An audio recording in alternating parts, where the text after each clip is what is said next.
नमस्कार, आप देख रहे हैं टीवी 9 राजस्थान। मैं हूं अमरीश श्रीवास्तव। 8 PM show. आज एक बार फिर बात करेंगे राजस्थान की उस पॉलिटिक्स की जिसमें गहलोत वर्सेस पायलट का मुद्दा हमेशा भी रहता है। लेकिन आज जो बात करेंगे वो करेंगे राहुल गांधी के उस बयान की जो उन्होंने गुजरात में कांग्रेसी कार्यकर्ताओं के साथ बैठक के वक्त बोला था। उन्होंने कहा कि सीनियर नेताओं पे उन्होंने कटाक्ष करते हुए कहा था कि बूथ नहीं जिता पाते हैं और सीनियर नेता बने घूमते हैं। अब उस चीज़ को लेकर राजस्थान की पॉलिटिक्स में सरगर्मी बढ़ गई है। कई नेताओं पर सवाल खड़े हो रहे हैं। सोशल मीडिया पर उनके कुछ ट्वीट्स वायरल हो रहे हैं जहां पर तुलना की जा रही है सीनियर नेता वर्सेस सचिन पायलट की। तो आज बात करेंगे क्या सीनियर नेताओं की कांग्रेस से छुट्टी होने वाली है और पायलट का पलड़ा इन सब पर भारी है। उसे पहले देख लीजिए ये रिपोर्ट, और रिपोर्ट के बाद अपने senior executive producer Pushkar Chauhan sir से इस बारे में चर्चा करेंगे कि सीनियर नेता बने घूम रहे हैं मगर बूथ नहीं जिता पाते हैं। तो हम उन लोगों को स्ट्रेंथ देना चाहते हैं जिनकी पकड़ बूथ से है, जो लोकल हैं, जो जनता की जो समस्याएं हैं, जनता की जो इश्यूज हैं, जो उनको उठाते हैं। राहुल गांधी ने ये बात गुजरात में कांग्रेस कार्यकर्ताओं को संबोधित करते हुए कही थी, लेकिन इस बयान के राजस्थान में भी सियासी मायने निकाले जाने लगे हैं। सोशल मीडिया पर इस बयान के साथ ही प्रदेश कांग्रेस के कद्दावर नेताओं के बूथ पर मिले वोटों का कंपैरिजन भी होने लगा है।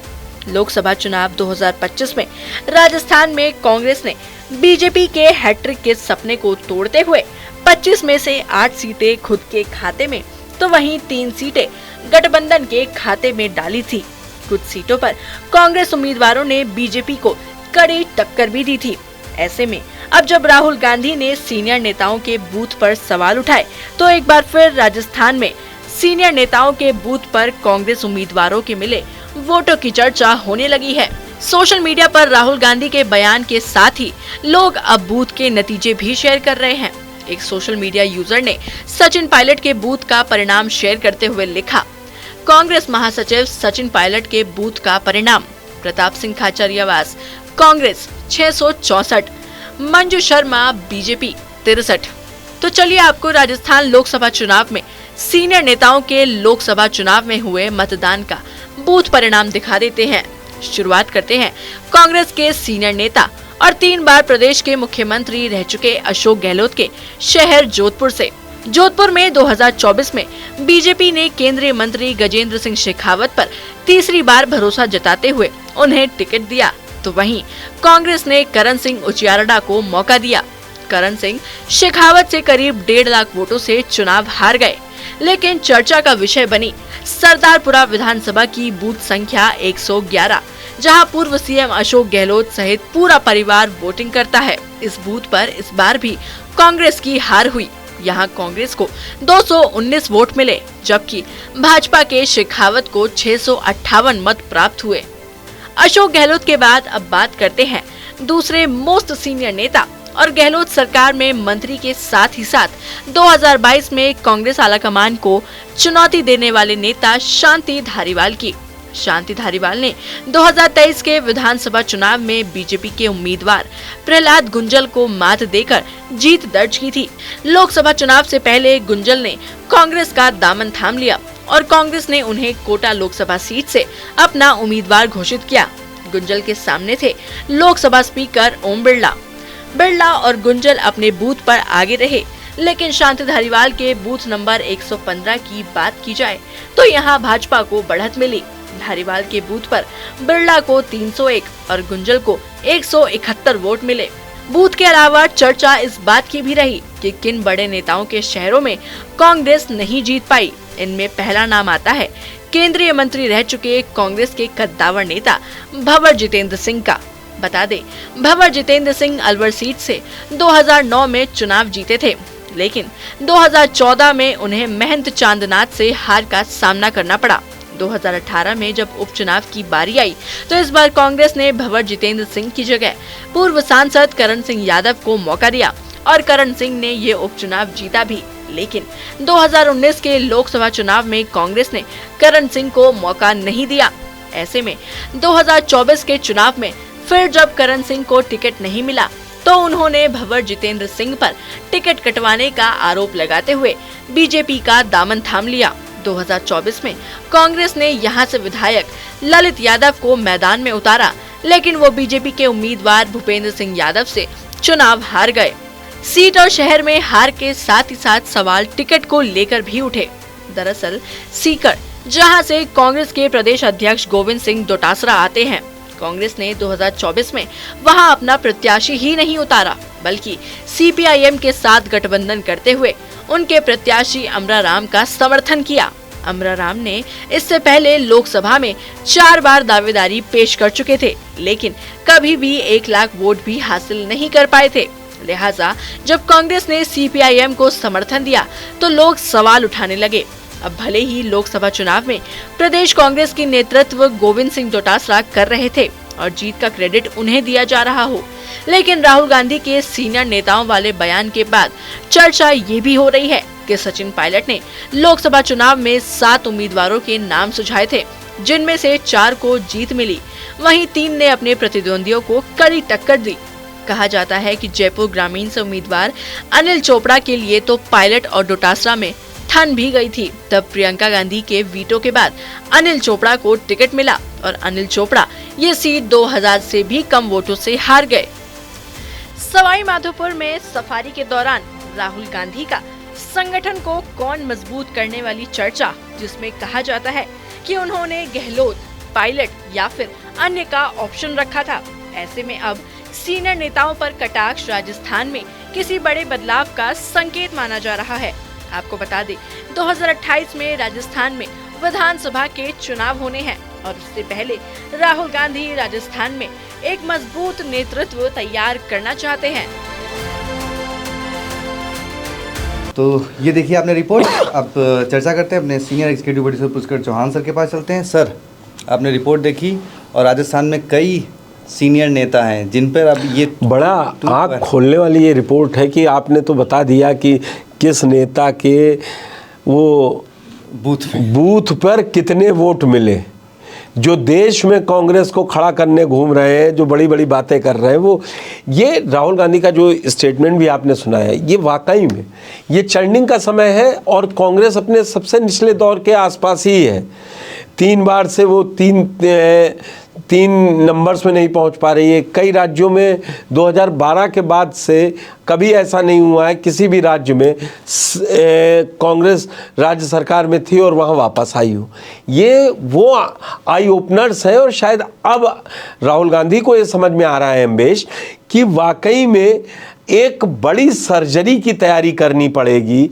उन बड़े मुद्दों को उठाना पड़ेगा जो कभी कांग्रेस छूती नहीं थी, और वो मुद्दों को तो तब उठा पाएगी जब संगठन में मजबूत होगी, और संगठन में मजबूत होने के लिए उसको ग्रास रूट पर ये काम करना पड़ेगा।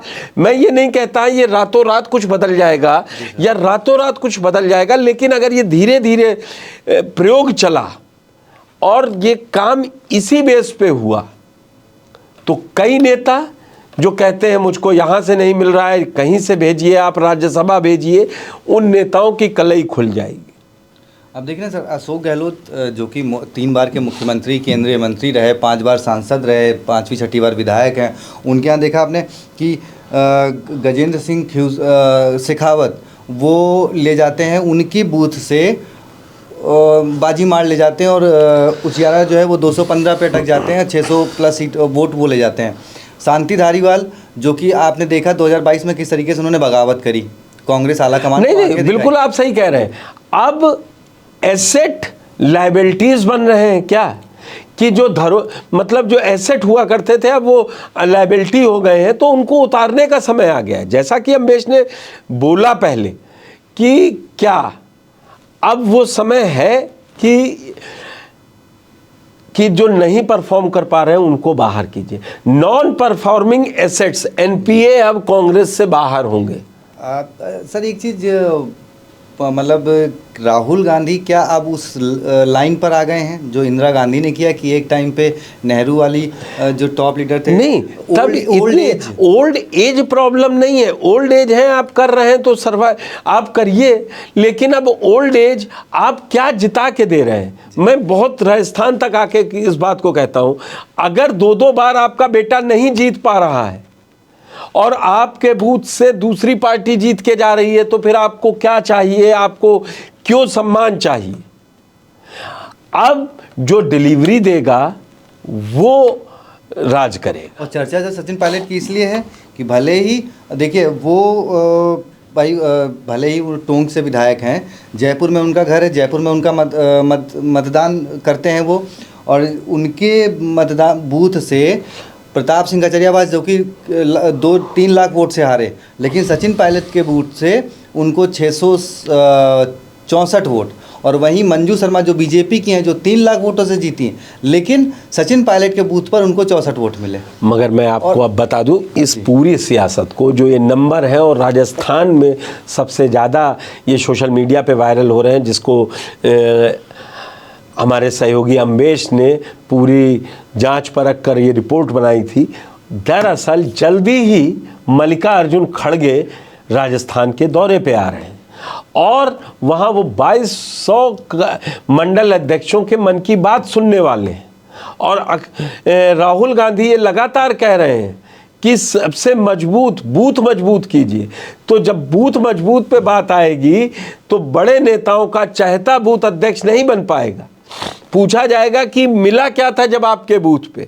तो ये राजस्थान में एक बड़े चर्निंग का टाइम है अम्बेश, जो ये सियासत तय करेगा। देखिए, एक दिन और आपसे चर्चा हो रही थी जब इस पर हम लोग बात कर रहे थे कि क्या राजस्थान में कुछ बदलने वाला है, तो राजस्थान में बिल्कुल बदलने वाला है।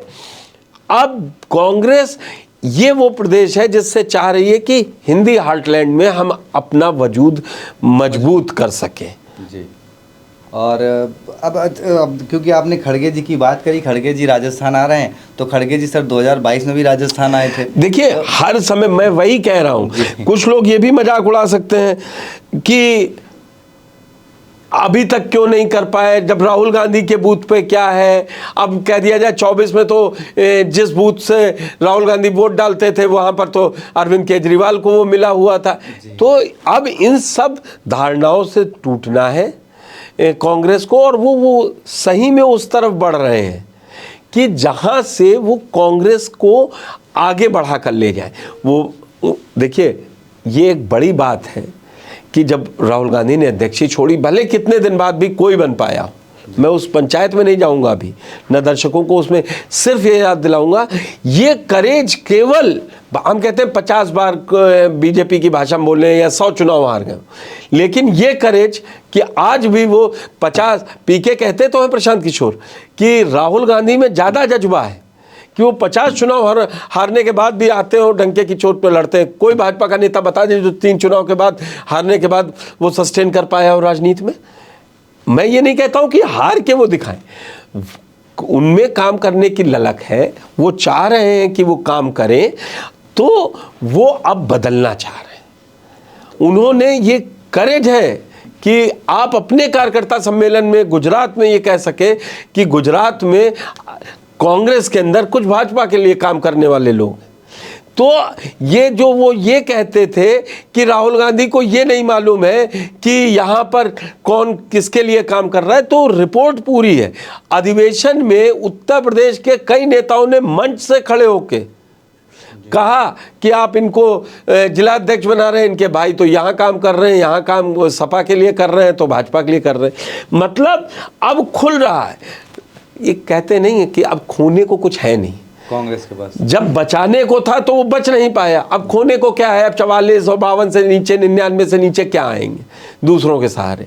अगर यहाँ से राहुल गांधी ने कुछ पलट दिया, यहाँ से राहुल गांधी की कोई स्ट्रेटजी वो काम कर गई कि वो राज्यों में लौटना शुरू हो गई, तो सोचिए अब की मजबूत होकर लौटेंगे तो कहाँ तक रुकेंगे।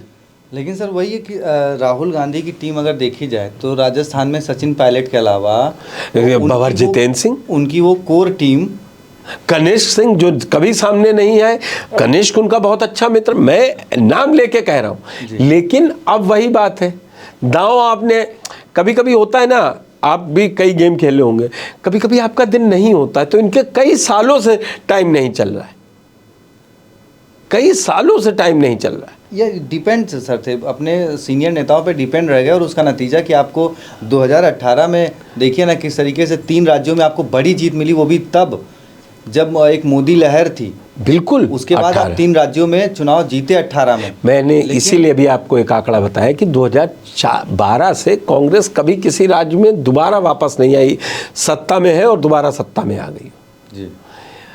इसीलिए वो आमूलचूल परिवर्तन कर रहे हैं। राजस्थान की बात नहीं है, वो उत्तर प्रदेश को 4 जून में बांट कर कांग्रेस पार्टी के तहत, उसके तहत काम कर रहे हैं। अब वो अकाउंटेबिलिटी तय कर रहे हैं। अगर इस फॉर्मूले को कामयाब कर ले गए राहुल गांधी, मैं आपको ईमानदारी से बता रहा हूं कि कांग्रेस रिवाइव होते हुए वाकई में दिखेगी, लेकिन उसके लिए दिन रात राहुल गांधी को मेहनत करनी पड़ेगी। अब आप इस पे डिपेंडेंट नहीं रह सकते हैं कि आज नहीं तो कल बीजेपी गलती करेगी तो जनता आपको चुन के भेज देगी, क्योंकि बहुत लोगों से आप बात करते होंगे, कहते होंगे कांग्रेस में वो डीएनए है कि वो सत्ता में तो वापस आ ही जाएगी, और अभी जब से ये 240 आई बीजेपी देखा, बोले लेकिन आप सत्ता में तो नहीं आए ना, आप 232 वाले और 99 में बहुत अंतर है, 133 सीट का अंतर है जी सर। तो वहाँ सोचना पड़ेगा, वहाँ आपको सोचना पड़ेगा। चलिए सर, देखते हैं अब राजस्थान में जिस तरीके से पहले उन्होंने राजस्थान में ही शुरुआत करी, जब अपने सफारी में आए तो उन्होंने एक संगठन को कैसे मजबूत किया जाए उसकी चर्चा करी, और वहाँ सचिन पायलट का नाम निकल कर आया। उसके बाद हाँ, राजस्थान के लिए ये सीनियर नेताओं की मैं ये नहीं कहूँगा, लेकिन हम लोगों के TV9 राजस्थान के कई पेजेस पे आपको ये बात मिल जाएगी कि 2024 चुनाव के बाद हम लोग ये मान के चल रहे थे, या हमारी ये बातें सही है कि कांग्रेस का भविष्य राजस्थान के लिए सचिन पायलट के पास ज़्यादा दिखता है, बाकी और किसी नेता के पास। और उनको मौका भी लगातार कांग्रेस आगे बढ़ा रही है। देखते हैं कि क्या कुछ होता है। चुनाव तो खैर 2028 में है, लेकिन उससे पहले क्या कुछ परिवर्तन होते हैं, क्योंकि पहले राजस्थान में आकर संगठन को मजबूती वाली बात, और फिर गुजरात से सीनियर नेताओं के ऊपर कटाक्ष। क्या राजस्थान की राजनीति में कुछ बड़ा बदलाव राहुल गांधी करने वाले हैं? क्या कुछ होगा, देखना बहुत दिलचस्प होगा। तो बने रहिए TV9 राजस्थान के साथ। चैनल को सब्सक्राइब जरूर करें जो हमारे नए यूज़र्स हैं। बाकी आपकी क्या राय है वो कमेंट बॉक्स में जरूर बताएं। बहुत बहुत शुक्रिया, धन्यवाद।